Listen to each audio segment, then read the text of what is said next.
Hey everyone, welcome back to another episode of It's Monday, What's Jonathan Thinking? You know, you don't have to go very far to hear all sorts of things about the business environment, inflation, the economy, the world. It's a lot. So maybe we need some help. So I'm here with my friend Saurajit Kanungo, and we're going to talk about the business environment in today's world. Welcome to It's Monday, What's Jonathan Thinking?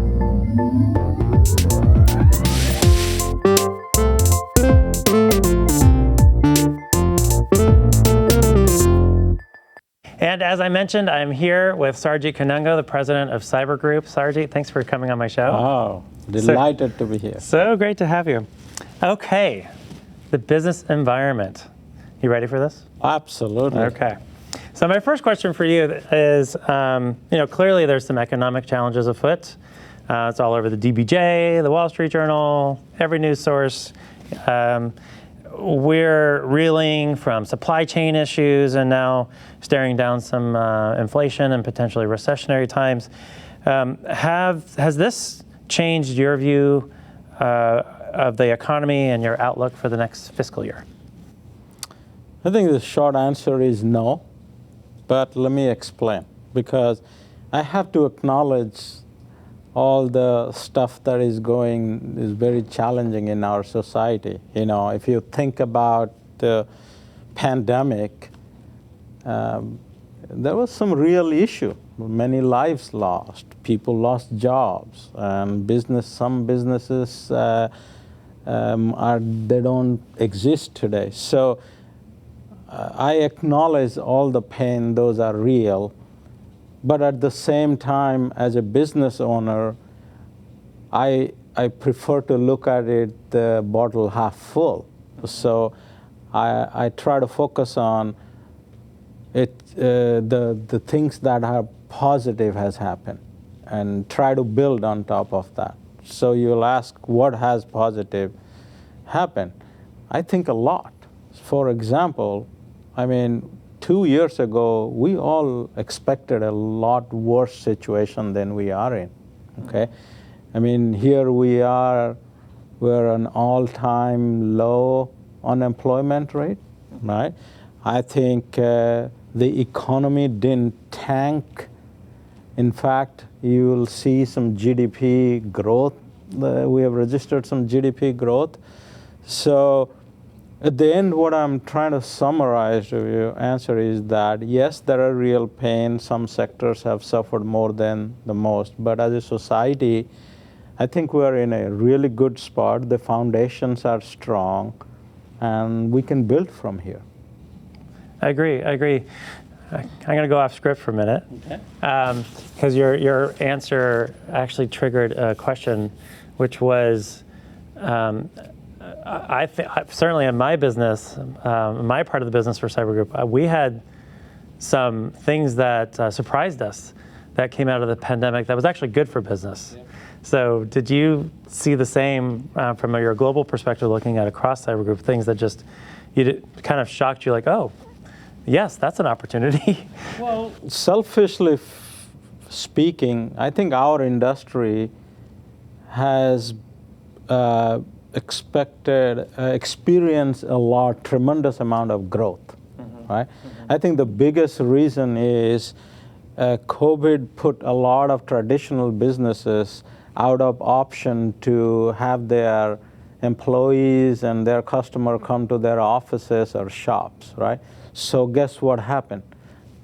Businesses across the board started investing in digitization, whether it's working from home, or it's serving your customer remotely, and we've been experiencing unexpected growth. Yeah.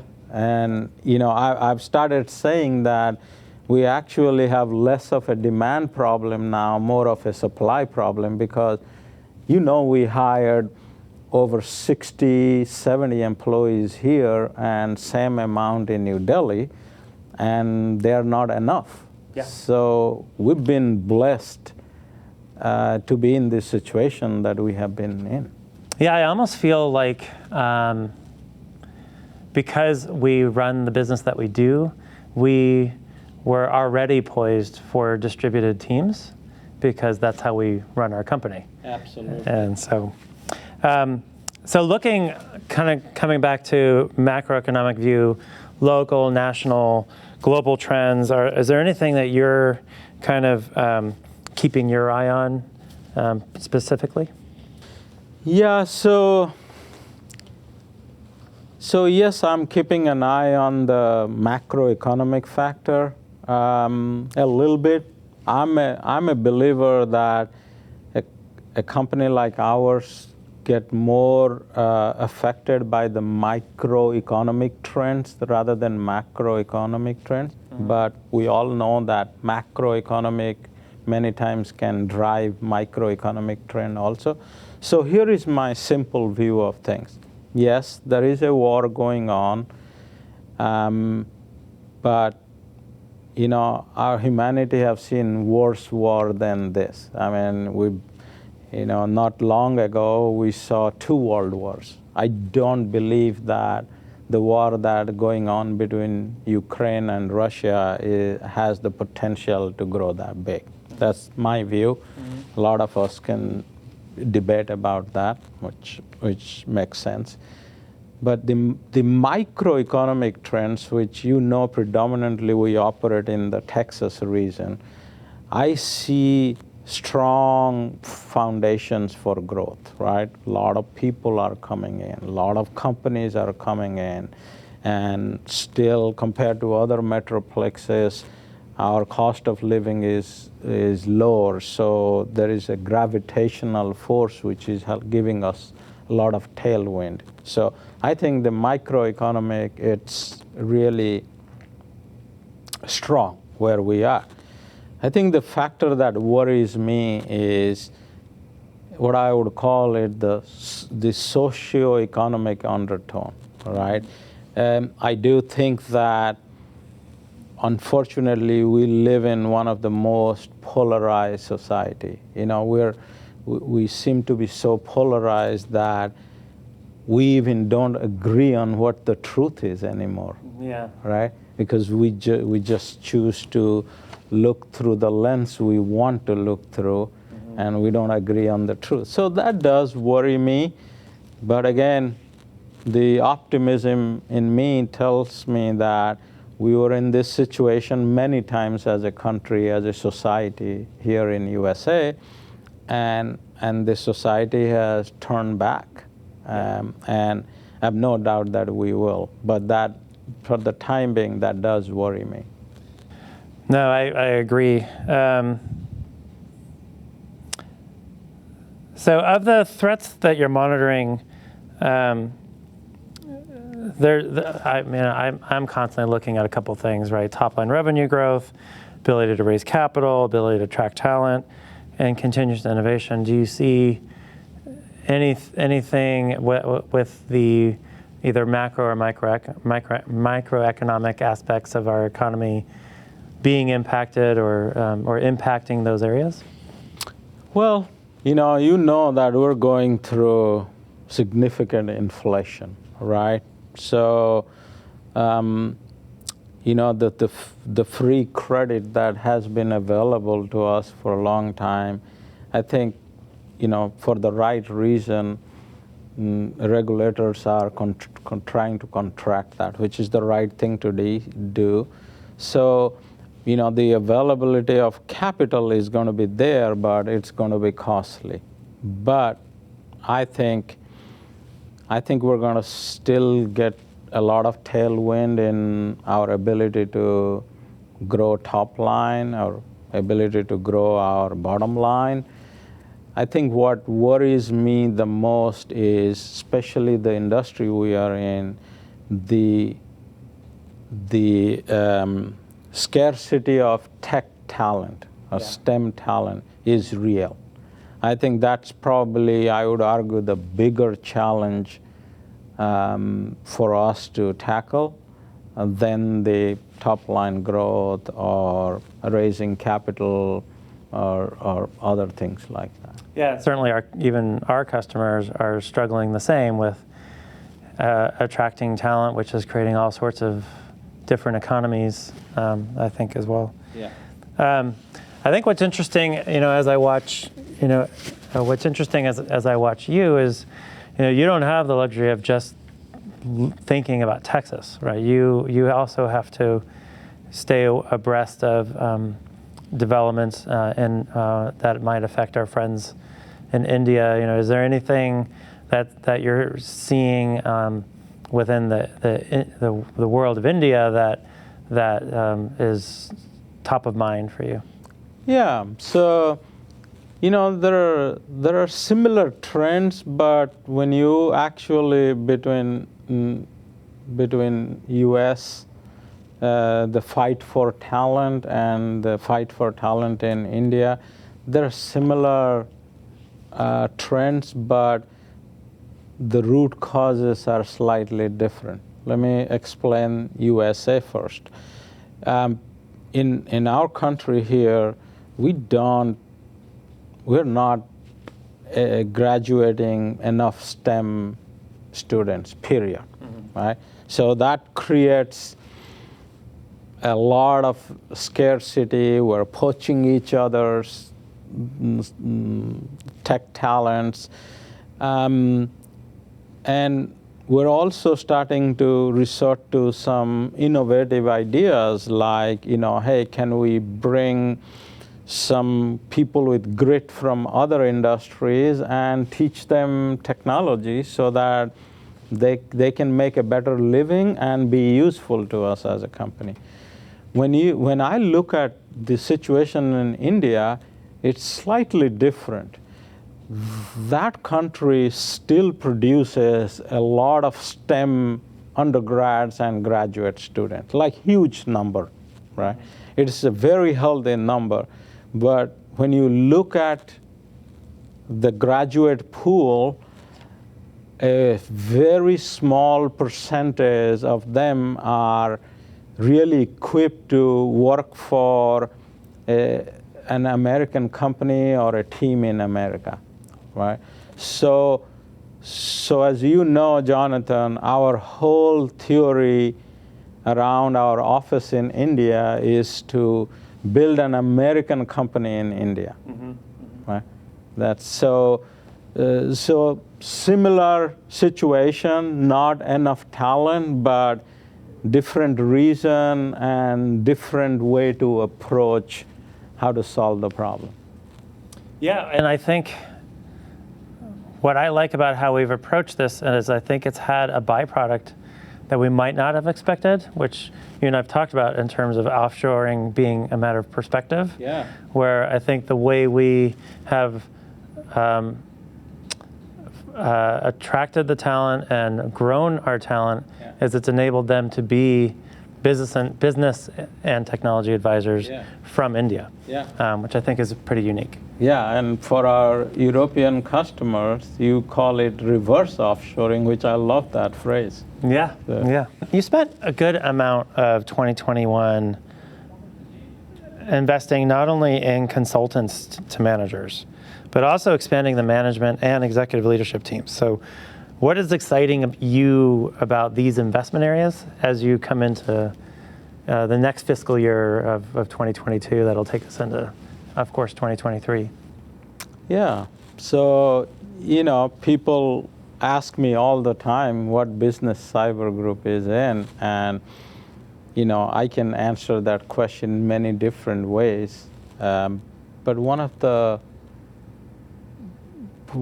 biggest way or most effective way that I answer that question is that Cyber Group is in the business of growing our employees to delight our customers.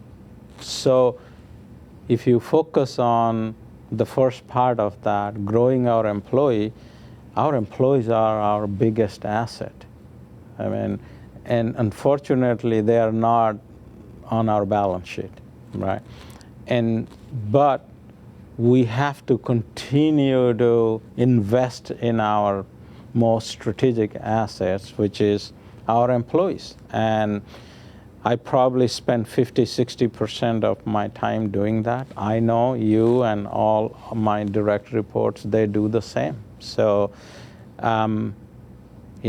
that's the biggest asset, and that's where we're going to continue to make the most investment in. Absolutely. Which somewhat segues, I think, into the next question about there's areas of investment and there's obviously areas of operation, which I might be helping you prep for the board of directors meeting coming up in a few weeks. So, are there any one area or multiple areas of operations, Cyber Group, like from internal, that you expect to focus on in 2022? Well, again, I think I'm gonna come back to the same point, right? This hunt for talent is real, and it's very competitive, and so my focus is going to continue to be how can we grow our talent, how can we retain our talent, and how can we attract more talent.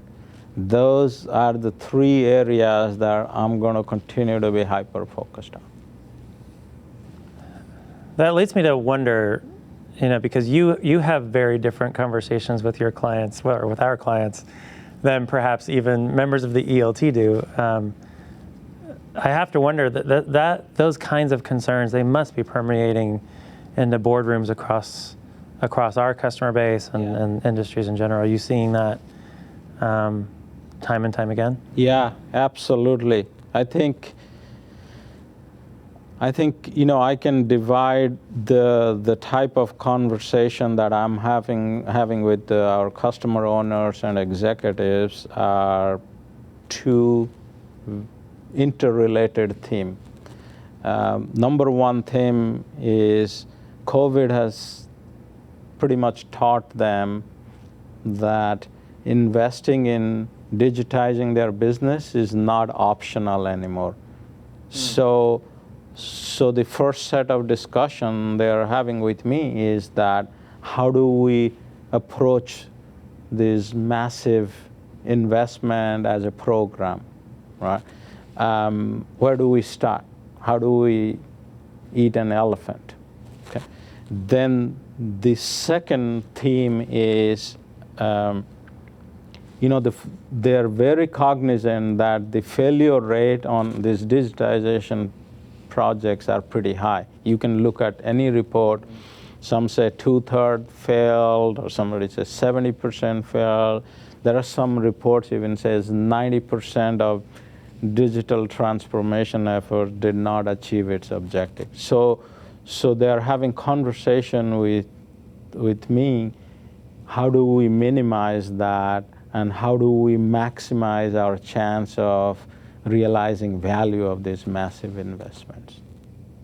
I would imagine part of the answer there is kind of harking to the elephant analogy of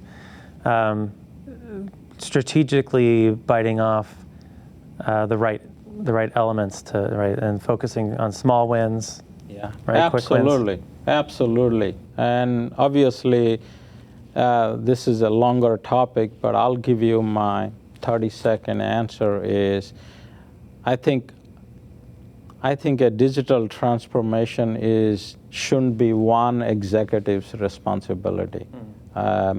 It shouldn't be a CIO who is responsible for digital transformation. It shouldn't be even a chief digital officer. Should not be alone responsible. To me, if I can bring the football analogy, it needs to be a team play, like a football offense team, and the CEO needs to be the quarterback of that team. Yep. Not a chief digital officer, not a chief information officer. That's my 2 cents. No, my 2 cents are very similar. I'll often say, when people ask me why do projects fail, I'll typically somewhat sarcastically say, well, because somebody wanted them to. And that is to say that if you don't have the right executive leadership or support for an initiative, especially one as important as digitization, it is simply going to fail just because without the right executive in the room, it's not going to get the adoption that you want. It's not going to have that support. I mean, it requires a lot of testing and validation, and so. Yeah. So this is one of my favorite questions. Just because I've been part of this journey and it's been incredible. So when I joined Cyber Group, a good month or a good year was when we eclipsed 10 million in revenue. Now we're seeing revenue targets that are realistically more than double that. We're seeing deal sizes increase. There's a lot of momentum here. So is that increased momentum that for you that must just be tremendous to see? Absolutely. I think momentum, not just for our business, but any business, is a wonderful thing, right? And we're all sensing that, and I'm very excited about that. But what I'm most excited about is that my willingness to, hire and grow the right team around me, and them taking more entrepreneurial role in growing our people and growing this company, using this company as a platform, and me watching that there are many more in the company today like me. They're building this company together. That's the even a funner part than seeing the momentum. Absolutely. No, it makes the whole thing a wild ride, and I've certainly been blessed to be on it. So. Yeah, me too. So that's the extent of my business environment questions. Did I miss anything? Is there any questions that you would have added? Well, again, I'll probably repeat myself, but look, as businesses, we need to expect challenges, and we work around the challenges, not use challenges and excuse not to grow our company, not to make profit. Very sage words. Absolutely. Okay, most important question. Byron Nelson's coming. Yep. Who should we be looking out for? Well, I think I can very well say that it's going to be one of the guys in North Texas. Like, world number one is here, Scotty Scheffler. Jordan Spieth won a tournament yesterday. Zalatoris is hot.